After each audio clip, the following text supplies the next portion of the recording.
Pas incidentit të bujshëm në shtëpinë më të famshëm në Shqipëri, ku Gjesi u godit fizikisht nga Joz Marku, reagimet publike në mbështetjet e tij nuk kanë munguar. Së fundmi edhe këngëtari Ylli Limani i ka dalë në krah Gjesit me një mesazh të fuqishëm në rrjetet sociale.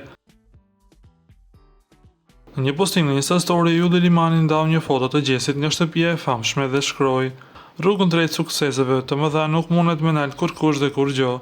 Me ty, Gjest", duke shoqëruar me një zemër të kuqe. Ky gest vjen si një shenjë solidariteti, jo vetëm ndaj një personi që po kalon një moment të vështirë publik, por edhe si një qendrim kundër çdo forme dhune në formate televizive. Mbështetja për Gjestin tashmë ka tejkaluar dhe kufit shqiptar, duke përfshirë figura publike, fansa dhe qytetarë të zakonshëm që po shprehin hapur indignaten e tyre për incidentin. Nga ana tjetër, edhe Noizi ka kërkuar që Gjesi ta mbajë kokën lart. Kështu thuhet me një Insta Story të tij ku ka shpërndar reagimin e familjarëve të banorit nga Peja. "Mbaje kokën lart djalosh", shkroi Noizi në profilin e tij në Instagram. Lutem klikoni tek butoni subscribe për të marrë të rejat më të fundit nga showbizi shqiptar.